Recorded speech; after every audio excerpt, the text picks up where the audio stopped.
Assalamualaikum warahmatullahi wabarakatuh. Bismillahirrahmanirrahim. Alhamdulillahi rabbil alamin. Wassalatu wassalamu ala asyrafil anbiya'i wal mursalin, nabiyina Muhammadin wa ala alihi wa sahbihi ajma'in. Amma ba'du. Ikhwati fid din rahimani wa rahimakumullah. Alhamdulillah, kembali kita manjatkan syukur kehadirat Allah Subhanahu wa taala yang masih senantiasa melimpahkan kenikmatan kepada kita semua. Semoga dengan syukur ini Allah selalu menjaga kenikmatan-kenikmatan yang telah diberikan dan menambahkan dengan apa yang masih dijanjikan. Salam dan salam tidak lupa kita aturkan kepada beliau, panutan teladan kita, Rasulullah Muhammad sallallahu alaihi wa ala alihi wasallam. Kembali kepada pembahasan kita pada kitab Riyadhus Shalihin karya Imam An-Nawawi Asy-Syafi'i rahimahullahu taala. Kita masih pada bab yang sama, di bab keberapa? 42, tentang keutamaan berbakti, berbuat baik kepada teman-teman orang tua yang sudah meninggal, pasangan maupun siapapun yang wajib kita muliakan. Kalau pada pertemuan sebelumnya kita membaca kisahnya Abdullah bin Umar, bagaimana dia berbuat baik kepada anak dari teman bapaknya. Nah, di hadis berikutnya, ini kisah yang insya Allah cukup masyhur, begitu ya. Kisahnya Ummul Mukminin Aisyah radhiyallahu anha. Dan hadisnya sahih muttafaqun alaih. An Aisyah radhiyallahu anha, dari Ummul Mukminin Aisyah radhiyallahu anha, qalat, beliau bercerita, ma ghirtu ala ahadin min nisa'in nabiy sallallahu alaihi wasallam ma ghirtu ala Khadijata radhiyallahu anha wa ma ra'aituha qattu. Ummul Mukminin Aisyah yang kita tahu dari sabda Nabi sallallahu alaihi wasallam bahwa beliau adalah istri yang paling dicintai. Rasulullah mengatakan, ahabbun nisa ilayya Aisyah wa habbu ta'am ats-tsarid. Kama qala sallallahu, wanita yang paling aku cintai adalah Aisyah, dan makanan yang paling aku sukai adalah tsarid. Nah, tsarid itu bubur daging. Mas Ridho, yang di pintu ini geser, ini kosong di tengah ini, yang ke selatan, biar yang di luar bisa geser masuk. Dikiranya kalau bis sudah penuh gitu ya, berdiri pintu.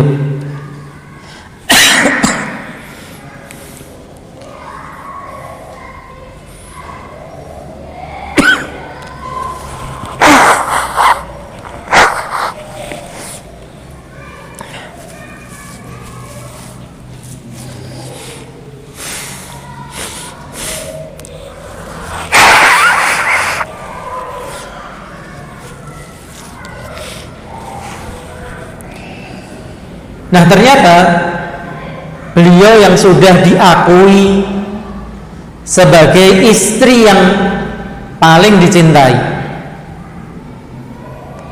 tetap wanita adalah wanita, begitu ya, punya rasa cemburu. Maka yang mau nambah kedua, ketiga, ya harus siap dengan kondisi ini, siap dengan kecemburuan ini. Maka beliau menceritakan, tidaklah aku cemburu, kata Ummul Mukminin Aisyah, kepada satu pun dari istri-istri Nabi SAW sebagaimana kecemburuanku terhadap Khadijah. Artinya ya beliau cemburu dengan istri-istri yang lain. Sebagaimana kita tahu kisahnya, di antara istri-istri Rasulullah SAW ada dua kubu. Kubunya Aisyah dan kubunya siapa? Ummu Salamah. Jadi ya, kalau antum sering dengarkan Ustadz Firanda bahas ini, tahu gitu ya, persaingannya, kecemburuannya tentang dua kubu ini ataupun para istri Rasulullah sallallahu alaihi wasallam. Wa ma ra'aituha. Dan kata Ummul Mukminin Aisyah apa? Dan aku enggak pernah melihatnya. Karena ya waktu itu Aisyah masih sangat muda. Jadi ya, dinikah di Mekah masih umur 6 tahun. Jadi ya, kemudian di Madinah kumpul dengan Nabi SAW masih usia 9 tahun. Tentu 6 tahun 9 tahunnya apa? Anak masa itu. Kalau cerita nenek saya yang dari jalur ibu itu beliau sering cerita bagaimana dulu menikah. Kalau nggak salah lulus SD, gitu ya. Masih apa? Kanak-kanak gitu, dikasih tahu oleh orang tuanya akan dinikahkan. Ya apalagi di zaman apa 1400 tahun yang lalu, hal yang jauh lebih lumrah lagi. Ya.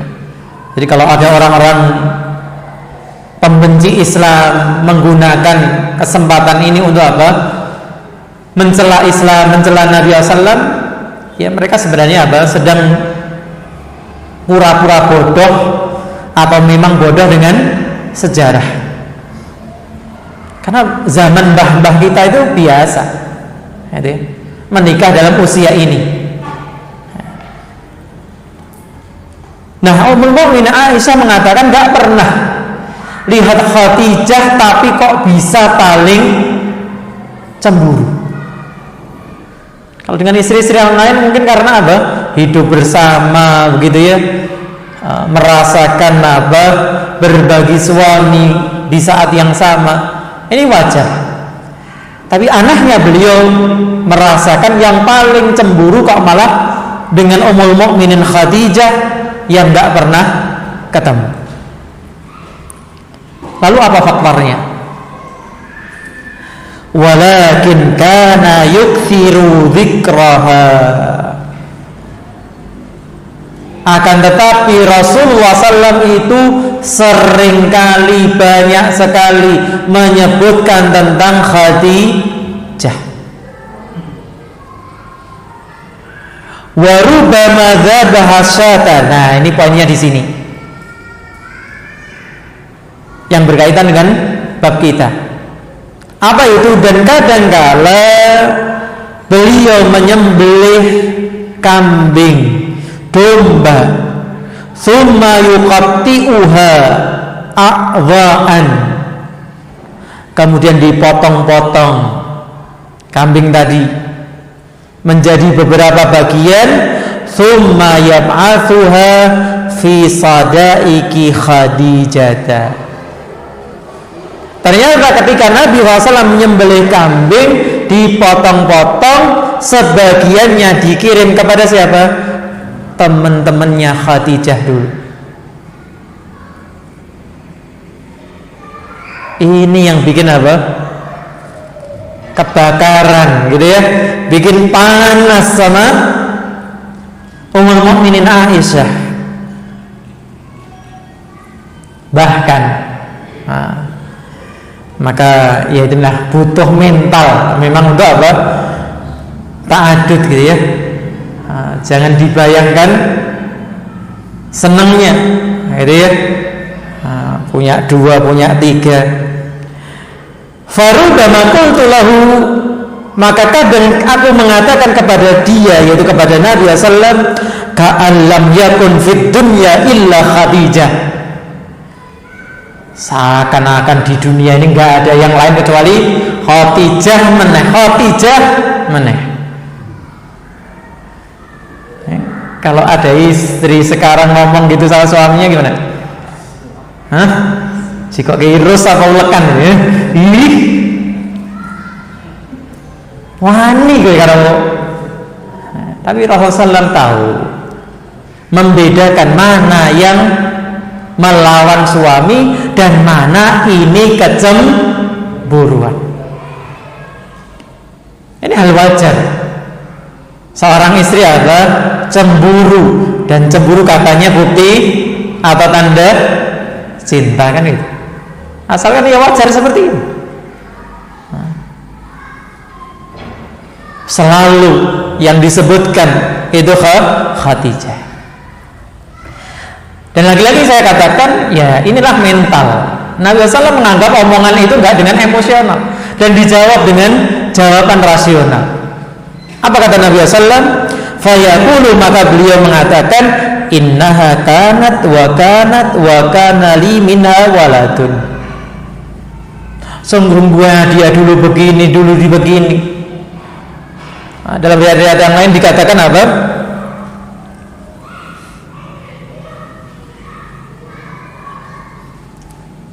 Bahwa Khadijah adalah wanita pertama yang beriman ketika orang lain tidak ada yang beriman.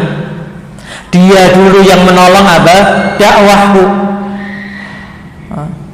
Kemudian yang jelas disebutkan di sini, dan tentunya ini yang tidak dipunyai siapa?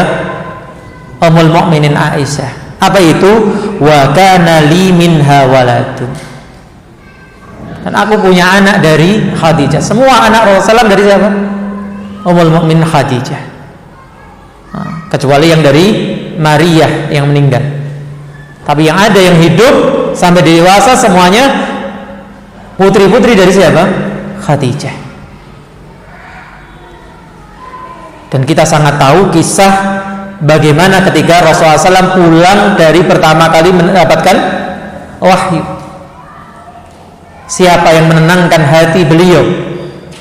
Siapa yang menghibur beliau sehingga begitu membekas cinta pertama beliau ini, istri pertama ini kepada beliau, sehingga ketika sudah tidak ada pun masih diceritakan, sehingga tidak ada pun apa, masih diberikan kiriman-kiriman hadiah itu kepada teman-temannya, dan selesai begitu aja, gitu ya. Selesai begitu saja dalam arti apa? Ya masing-masing sudah mengungkapkan, Ummul Mukminin Aisyah sudah mengungkapkan kecemburuannya, Rasulullah SAW sudah memberikan jawabannya, selesai. Gak perlu diperpanjang.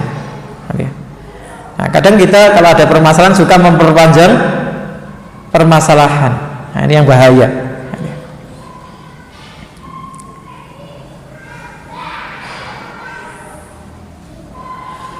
Dalam riwayat yang lain dikatakan, wa in kana la yadhbahu syaa'a fayuhdi fi khalailiha minha ma yasa'uhunna. Dan dulu kalau Rasulullah menyembelih kambing-kambing, dihadiahkan kepada apa? Teman-teman dekatnya dari Aisyah yang mencukupi jumlah kambing yang dipotong tadi. Dalam riwayat yang lain dikatakan, bahkan bentuknya perintah, arsilu biha ila asdiqai Khadijah, kirimkan kambing-kambing tadi yang sudah dipotong tadi kepada teman-temannya Khadijah.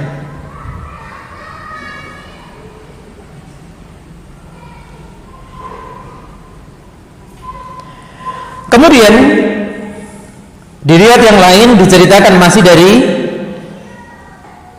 Ummul Mukminin Aisyah, ista'dzanat Halatu bintu Khuwailid ukhtu Khadijah ala Rasulullah sallam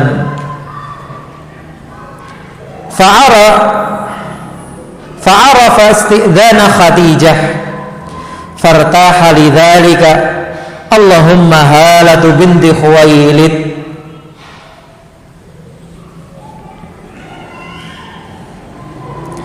Disebutkan bahwa suatu hari Halah putri dari Khuwailid. Nah, Khadijah putrinya siapa? Bintu Khuwailid juga. Berarti ini siapa? Saudarinya Khadijah. Izin ingin apa? Mendatangi Rasulullah. Maka beliau pun apa? Mengenali, mengingat kembali bagaimana apa izinnya Khadijah dulu. Fartaha lidzalika. Irtaha dikatakan di setelah hadis itu fartaha bil aini wa ma'nahu ihtamma bihi. Langsung Rasulullah SAW itu ngasih perhatian dengan mengatakan apa? Allahumma Halatu binti Khuwailid. Ya Allah, ini ada Halah binti Khuwailid. Ya. Jadi luar biasa Rasulullah SAW tetap memberikan perhatian kepada lingkup dekat siapa? Istrinya yang sudah mendahului beliau. Tentu ya seperti kita katakan tadi, istri yang mendahului yang memberikan makna yang begitu dalam. Maka ya ini nasihat untuk para istri, sebagaimana ketika kita membahas tentang Ummu Salamah, ini selalu berimbang begitu ya. Ada waktunya nasihat itu untuk para suami dalam kisahnya Abu Salamah. Masih ingat para suami? Apa itu? Bukan itu. Itu lain lagi. Itu Ummu Sulaim dan siapa?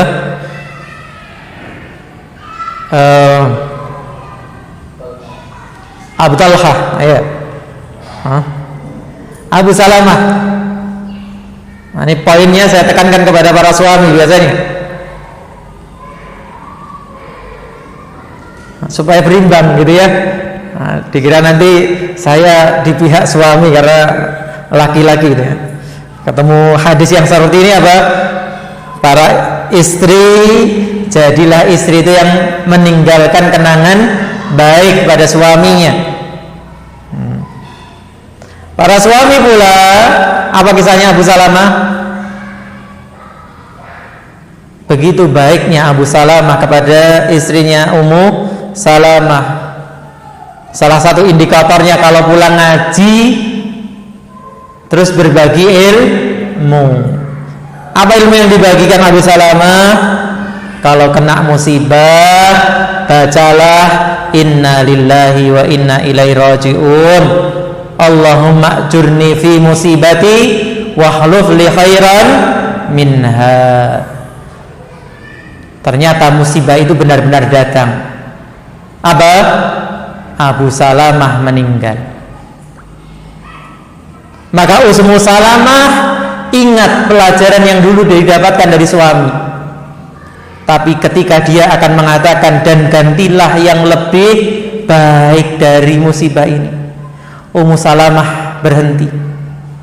Siapa kira-kira yang lebih baik dari Abu Salamah? Kalau saya sekarang mungkin apa? Ya nono ijole tuker tambah gitu ya. Bojo lanang kang ngene iki, ya nono ijole iso tuker tambah dikepiarke gitu ya. Allah musta'an. Mari kita introspeksi masing-masing sebagai suami. Apakah sudah tadi suami yang kalau mati apa? Nggak ada kelihatannya gantinya suamiku. Demikian pula istri yang ketika apa mendahului suaminya selalu dikenang oleh suaminya, mungkin meskipun suaminya menikah lagi, gitu ya. Tapi terus kebaikan istrinya akan dikenang. Allah Akbar. Dan inilah gitu ya, sering saya menyampaikan di dalam nasihat-nasihat pernikahan bahwa indahnya cinta itu memang terjadi dalam apa? Pernikahan yang sebenarnya, pernikahan yang syar'i, pernikahan yang dituntun oleh syariat. Jadi jangan menggambarkan cinta itu hanya monopolinya apa? Cerita saja, novel, cerpen, cerbung, enggak. Itu benar-benar terjadi. Dan kadang saya susah membayangkan gitu ya, begitu indahnya kehidupan Rasulullah SAW dengan para istrinya, cinta beliau kepada mereka yang hidup dalam panasnya padang pasir, hidup zaman dulu yang belum kenal cerita cinta, begitu ya. Tapi itulah sunnatullah. Wa min ayatihi an khalaqalakum min anfusikum azwaja. Dan di antara tanda kebesaran Allah, Allah ciptakan dari diri kalian sendiri, jadi jenis manusia apa? Pasangan hidup. Untuk apa pasangan hidup? Litaskunu ilaiha, supaya kita mendapatkan ketenangan. Itu yang poin pertama. Jadi kalau dalam pernikahan kita isinya hanya cek cak terus, ya ini perlu mawas diri, perlu introspeksi diri. Karena tujuan pernikahan adalah adanya apa? Ketenangan. Seperti halnya kalau kita nanam padi, nanam jagung, di mana kita tanam? Di tempat yang tenang. Mana? Ladang, sawah, itu tempat tenang. Kalau antum nanam padi, menanam jagung di mana? Perempatan situ, tempat lalu lalang, bisa tumbuh enggak? Enggak. Karena sebentar dilewati mobil, sebentar dilewati motor. Kalau tenang, apa yang akan terjadi berikutnya? Wa ja'ala bainakum mawaddatan warahmah. Kalau sebuah keluarga mendapatkan komunikasi yang baik, satu tenang dengan pasangannya, pasangannya tenang dengan pasangannya, akan tumbuh cinta dan kasih sayang. Meskipun gak pernah kenal novel, cerita gitu ya, tapi subhanallah, bagaimana seperti sering kita kisahkan, Rasulullah SAW minum saja mencari bekas bibir sang istri. Coba pernah nggak kita gombali istri sampai seperti itu, dalam tanda kutip gitu ya? Endi tahu bekas lambemu, lambe apa bekas subhanallah, minum sampai bekas minum istrinya, bukan bekas minumnya saja, bekas mulutnya gitu ya. Wanita mana yang gak kelepek-kelepek gitu kan? Hidup dalam kesederhanaan, hidup dalam kehidupan masa itu, tapi bisa guyon, bisa gombal dalam tanda kutip seperti ini. Makan apa? Daging dari bekas cokotan istri. Kita sekarang ada arem-aremnya bekas cokotanmu, baru lanjut. Kan bekas ibumu kan itu. Subhanallah. Gelas tadi tulisi papa, mama, kakak, adik. Subhanallah, ngakai asahan kan itu. Siji sak keluarga aman. Allahu Akbar. Jadi sudah Allah rancang keluarga itu untuk menumbuhkan apa tadi? Cinta dan kasih sayang. Modalnya pertama apa? As-sukun dulu. Ada ketentraman, ada kenyamanan. Yang semua ya diusahakan tadi. Bukan datang tiba-tiba cinta itu. Bagaimana Rasulullah SAW ngajak lomba lari dengan istrinya, gitu ya. Subhanallah. Baik, kita kembali ke pembahasan kita. Hadis terakhir di bab ini dari Anas bin Malik, hadisnya sahih muttafaqun alaih, radhiyallahu anhu, qala, beliau bercerita, kharajtu ma'a Jarir ibn Abdullah al-Bajali radhiyallahu anhu fi safarin. Aku keluar bepergian bersama Jarir ibn Abdullah al-Bajali. Beliau dari kalangan apa? Orang Muhajirin. Sedangkan Anas dari kalangan apa? Ansar. Nah, mereka berdua atau tentunya bersama rombongan bepergian dalam sebuah safar. Fakana yahdumuni. Ternyata Jarir ibn Abdullah al-Bajali ini apa? Selalu melayani Anas. Padahal Anas termasuk sahabat yang masih muda. Ketika Rasulullah hijrah, beliau usianya baru 10-an tahun. Kemudian apa? Oleh ibunya dititipkan Rasulullah SAW. Bahasa saya sebelumnya apa? Nyantri. Kalau kiai biasanya ada anak santri yang kemudian melayani segala kebutuhan kiainya, ya. Maka dititipkan begitu.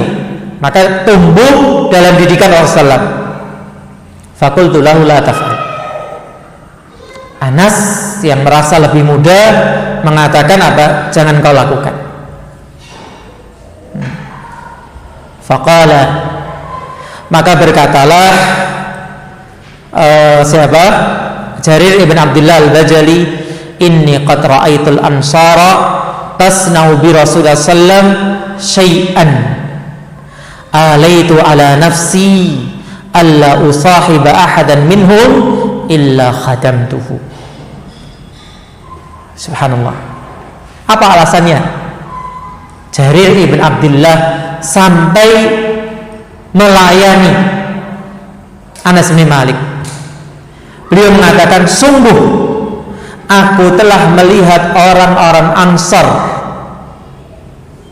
berbuat sesuatu terhadap Rasulullah. Berbuat apa?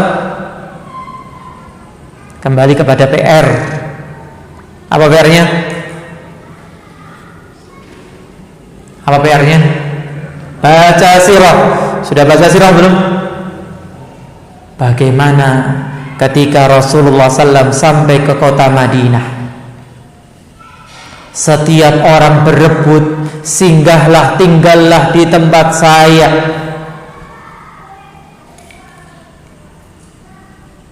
Tapi Rasulullah mengatakan, da'ha fa innaha ma'murah. Biarkan onta ini, karena dia itu mengikuti perintah Allah. Sampai akhirnya berhenti di tempat yang kemudian jadi Masjid Nabawi. Tapi karena Rasulullah SAW belum bisa membangun langsung, butuh waktu, akhirnya beliau tinggal di tempatnya siapa? Abu Musa al-Asy'ari. Dan segala pertolongan yang sampai kemudian apa? Islam dimenangkan oleh Allah melalui apa? Orang-orang Ansar dan Muhajirin ataupun Muhajirin wal Ansar. Maka dari situ alaitu qasamtu, aku bersumpah ala nafsi, terhadap diriku, alla usahiba ahadan minhum, tidaklah aku berteman, berbarengan seorang pun dari Ansar kecuali aku akan melayaninya. Ini poin ketiga, yaitu berbuat baik kepada siapa? Siapapun yang memang berhak dimuliakan. Itu. Subhanallah, sampai seperti ini para sahabat memberikan contoh kepada kita. Jadi bukan hanya kepada orang yang berjasa secara langsung kepada kita, tapi kepada orang yang dekat, membantu orang yang berjasa kepada kita. Dan orang paling berjasa kepada kita adalah Rasulullah SAW. Maka sudah seharusnya, dan itu nanti juga menjadi bab tersendiri, 2 bab setelah ini, bagaimana kita seharusnya memuliakan orang-orang yang berjasa, guru-guru kita, baik sedari dulu yang mengajarkan alif ba ta gitu ya, mengenalkan kita kepada Al-Qur'an, sampai hari ini yang mengajarkan kepada kita akidah yang lurus dan yang lainnya. Dan hadis ini pula menunjukkan keutamaan siapa? Orang-orang Ansar. Meskipun secara keislaman lebih dulu masuk Islamnya, tetap orang Muhajirin lebih utama. Tapi dari sisi bantuan yang diberikan, pertolongan yang mereka berikan kepada Rasulullah, ini membuktikan keutamaan orang-orang Ansar.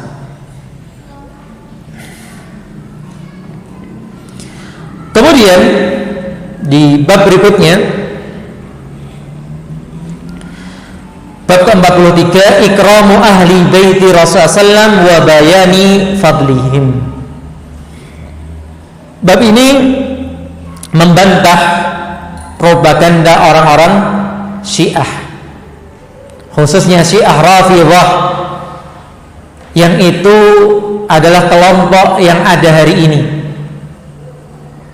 yang dikenal dengan Syiah Imamiyah, yang dikenal juga dengan Syiah Itsna Asyariyah. Dan inilah kelompok yang paling ekstrim dari kelompok Syiah, yang mengkafirkan para sahabat. Apa itu? Mereka membuat propaganda bahwa Ahlus Sunnah wal Jamaah ini adalah kelompok yang tidak menghormati keluarga Rasulullah sallallahu alaihi wasallam. Sehingga propaganda mereka selalu ketika mengajak orang adalah kamilah yang memuliakan, yang membela keluarga Rasulullah sallallahu alaihi wasallam. Dan momen propagandanya adalah 10 Muharram, Asyura, yaitu wafatnya Husain. Padahal kalau kita tahu sejarahnya, yang tidak kalah hebat adalah Hasan, kakak dari siapa? Husain, yang menyatukan kaum muslimin ketika terpecah antara kubunya Ali dan kubunya Muawiyah. Kemudian meninggallah Ali, beralih kekuasaan kepada Hasan. Dan ini juga gak pernah dibahas. Wah, ini kok kepada siapa? Keturunannya, perpindahan kekuasaan. Kemudian Hasan mengundurkan diri dan menyerahkan kekhalifahan kepada Muawiyah. Terjadilah yang namanya Amul Jamaah. Setelah berapa bulan kemudian Hasan meninggal. Tapi tentu ini bukan momen yang heroik. Makanya nggak pernah dijadikan momen besar oleh mereka. Padahal di antara keturunan Ali, keluarga Rasulullah paling dekat adalah siapa? Hasan dan Husain. Yang Hasan juga sudah disebutkan dalam hadis ini akan menyatukan 2 kelompok besar dari kaum muslimin yang kita sebutkan tadi dengan terjadinya Amul Jamaah. Maka jangan mudah tertipu dengan propaganda ini. Satu buktinya dia di kitab-kitab Ahlus Sunnah wal Jamaah dipelajari bagaimana seharusnya kita bersikap kepada keluarga Rasulullah sallallahu alaihi wasallam. Dan ini kalimat yang lebih tepat, sudah sering saya ulangi. Keluarga bukan anak keturunan Rasulullah SAW. Karena Islam menganut garis keturunan dari siapa? Laki-laki. Dan Rasulullah SAW tidak punya anak laki-laki yang tumbuh dewasa sampai punya anak. Jadi orang mengklaim apa? Keluarga silahkan, tapi jangan mengklaim sebagai keturunan Rasulullah sallallahu alaihi wasallam. Tapi nanti kita akan bahas ini dalam pembahasan berikutnya karena hadisnya cukup panjang. Silahkan kalau mungkin ada koreksi, tambahan atau pertanyaan. Ada tidak?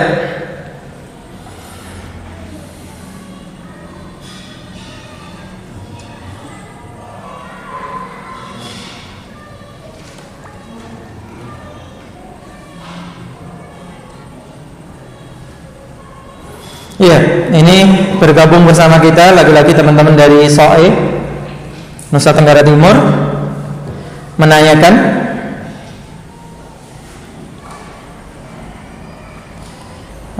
jadi mungkin kalau yang di sini kan sudah sering ngaji gitu ya, jadi pertanyaan nggak ada.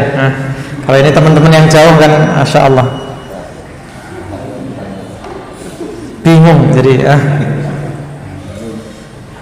Yang pertama, bagaimana sikap kita sebagai seorang suami ketika istri meminta diceraikan karena sang istri katakan bahwa dia tidak lagi cinta sama kita sebagai suami. Iya. Kalau sampai seorang istri mengatakan sudah tidak mencintai lagi suaminya, ya yang pertama ini menjadi bahan introspeksi.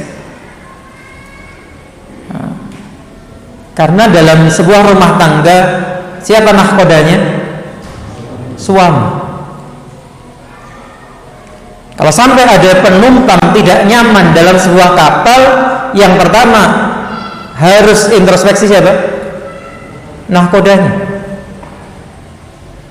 Mungkin dia salah memilih kru, mungkin dia salah mengarahkan kapal, kan begitu, sehingga perjalanan menjadi tidak nyaman.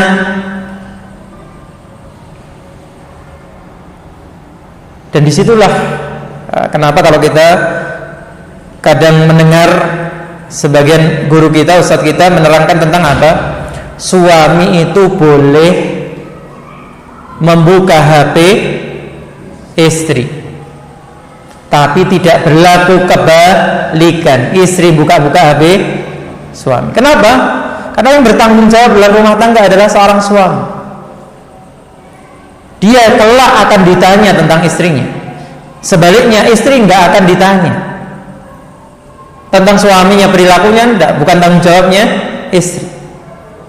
Memang ada tugas memberi masukan dan sebagainya, iya. Tapi sebagai tugas mengarahkan, mendidik, nggak ada namanya istri punya tugas mendidik suami. Maka hal yang seperti ini jadikan bahan introspeksi diri. Tapi kemudian kalau seorang suami sudah berusaha maksimal, seperti yang terjadi pada Nabi Lut, seperti yang terjadi pada Nabi Nuh, apakah kita katakan mereka gagal sebagai suami? Pasti tidak. Maka demikian pula seorang suami ketika sudah mengevaluasi diri dengan sejujur-jujurnya bahwa saya sudah berusaha mengarahkan istri saya kepada agama, saya sudah berusaha memenuhi nafkahnya dan seterusnya, kewajiban sudah dipenuhi, tapi mungkin tidak cocok kehidupan sesuai syariat pada istrinya dan seterusnya, sehingga dia mengatakan minta cerai karena sudah tidak cinta. Ya sudah, bahwa perceraian itu setelah satu solusi. Sedangkan hadis yang mengatakan perceraian adalah perkara halal yang paling dibenci Allah, hadisnya dhaif, hadisnya lemah, tidak bisa dijadikan hujjah.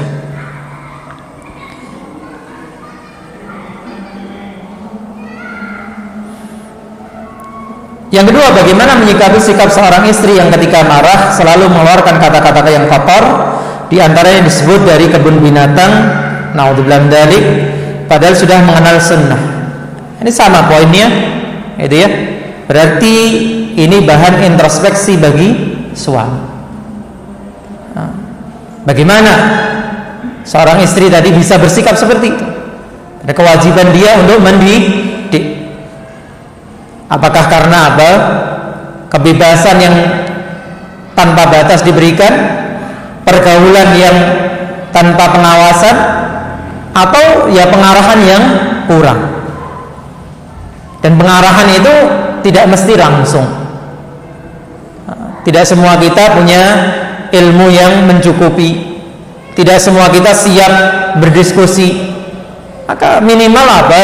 Diajak ke pengajian, dibelikan buku-buku agama, gitu ya. Wallahu a'lam.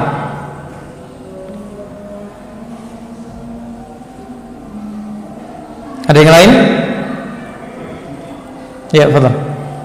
Tadi diangkat tentang keutamaan baik pada kawan-kawan mahasiswa. Itu apakah ada ada indikatornya? Terus bagaimana? Apakah kita perlu menjadi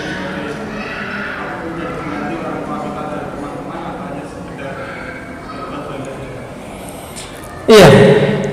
Bagaimanakah berbuat baik kepada teman-teman orang tua? Apakah kemudian kita jadikan mereka seakan gantinya orang tua kita? Ya, kalau kita pahami dalil-dalilnya tidak. Tapi ya kita berbuat baik kepada mereka semampu kita. Dan yang dimaksudkan teman-teman di sini adalah teman-teman dekat. Jadi ya. Bukan kemudian kalau sekarang ini kan teman begitu luas ya, ada teman kerja dan sebagainya. Nah, nanti banyak sekali. Tapi teman dekatnya dari orang tua. Allah. Seperti juga tadi istri Rasulullah Ummul Mukminin Aisyah mengungkapkan dengan apa? Kekasih-kekasihnya itu teman-teman dekatnya.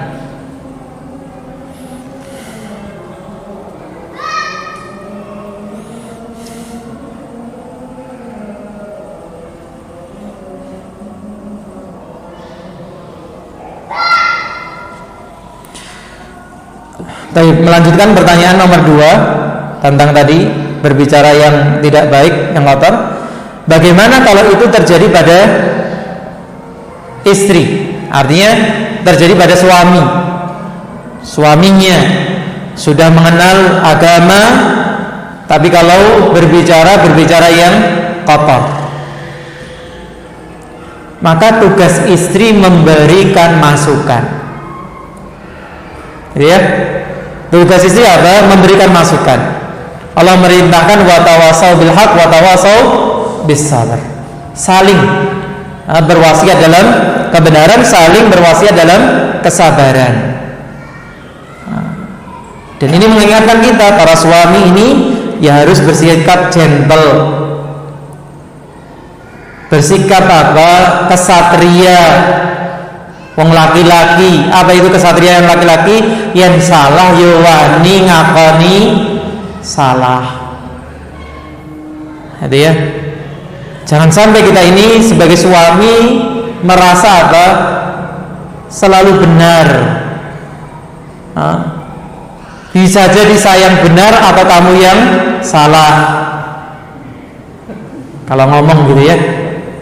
Dek, jadi begini, dalam rumah tangga ini bisa jadi saya yang benar atau kamu yang salah. Jadi setiap kata saya harus diikuti. Ingat kisah ketika terjadi apa? Pencegatan. Rasulullah SAW dan para sahabat mau umroh, dihadang oleh orang Quraisy. Akhirnya terjadi apa? Sulhu Hudaybiyah, perdamaian Hudaybiyah. Dan salah satu klausul perdamaian itu menyebutkan umrohnya tahun ini nggak bisa dilaksanakan. Baru bisa umroh kapan? Tahun depannya. Padahal Rasulullah SAW sudah sampai Mekah, sudah niat umroh. Nah, orang kalau sudah niat haji umroh gagal, harus apa? Mengulang lagi tahun depannya. Dan di saat itu harus membayar dam dan bertahallul. Kalau tidak tahallul ya dia harus pakai baju ihram sepanjang tahun. Maka Rasulullah SAW kemudian setelah perdamaian terjadi, memerintahkan para sahabat untuk cukur rambut dan motong dam. Apa yang terjadi? Semua sahabat diam. Para ulama menerangkan bukan karena para sahabat itu bangkang bantah, enggak. Tapi mereka masih nunggu semoga turun wahyu, turun perintah merubah perintah ini. Keadaan berubah sehingga bisa menuntaskan umrahnya. Melihat para sahabat diam saja, Rasulullah marah. Tapi ya memang suasananya seperti itu. Beliau pun masuk ke tendanya siapa? Ummu Salamah. Kemudian Ummu Salamah melihat wajah beliau yang muram, bertanya, apa yang terjadi? Maka diceritakan apa yang terjadi. Kemudian Ummu Salamah setelah mendapatkan cerita ini membuat sebuah usulan. Apa itu usulannya? Keluarlah, panggil tukang cukur, keluarlah, jangan berkata sepatah kata pun. Kemudian panggil tukang cukurmu dan sembelih hewan sesembelihan atau dam. Maka Rasulullah segera mengikuti usul sang istri. Dipanggil tukang cukur, langsung dia cukur. Setelah cukur langsung motong dendanya, damnya. Melihat itu para sahabat langsung seketika mencukur rambut mereka satu dengan yang lain sampai dikatakan kada yataqadalun. Hampir-hampir mereka saling bunuh. Para ulama menerangkan ketika Rasulullah SAW melakukan itu, para sahabat kemudian melihat tidak ada pilihan lain. Dan mungkin dalam kehidupan kita selama ini kita juga merasakan bahwa kadang usulan istri itu yang memang cemerlang, walaupun mungkin kita nggak pernah mengakuinya, gitu ya. Gengsi, tapi subhanallah.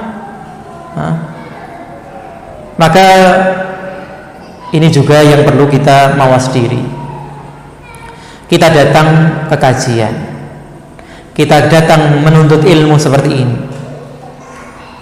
Banyak di antara kita sudah bertahun-tahun ngaji, bahkan mungkin sudah belasan tahun, sudah puluhan tahun. Dan apa fungsinya kita ngaji? Merubah perilaku kita. Kalau kita ngaji pulang sama saja, kita perlu berkaca, bercermin. Sebenarnya apa niat kita belajar? Apa niat kita datang ke majelis ilmu? Nanti. Sebagian kadang menyerah dengan watak. Saya sudah terlanjur wataknya begini. Lah kalau semua orang kemudian menyerah dengan watak, buat apa adanya syariat? Satu contoh terakhir, ketika Rasulullah SAW menerangkan bahwa kebanyakan penghuni neraka adalah wanita. Apa sebabnya? Karena membangkang ingkar kepada suami. Apakah hadis ini kemudian dalil bagi para istri? Oh berarti ya wis gawan bayi wong wedok kuwi yen ndek wong lanang. Oh kasihan teman-teman NTT ya. Apakah ini dalil seorang istri kemudian mengatakan oh ini nyatanya ada hadisnya, istri itu ya bangkang sama suami, begitu? Enggak. Hadis ini adalah warning. Wahai para istri, kalau kalian nuruti watak kalian, yang suka membangkang kepada suami, kalian tempatnya akan di neraka. Maka belajar agama supaya kalian tidak masuk neraka. Demikian pula kita. Wallahu ta'ala a'lam. Ini yang bisa kita kaji di kesempatan malam hari ini, yang bisa kita diskusikan. Semoga bermanfaat. Kurang lebihnya saya mohon maaf. Jazakumullahu khairan telah menyimak. Wa sallallahu ala nabiyyina Muhammadin wa ala alihi wa sahbihi ajma'in. Subhanakallahumma wa bihamdika asyhadu an la ilaha illa anta astaghfiruka wa atubu ilaik. Assalamualaikum warahmatullahi wabarakatuh.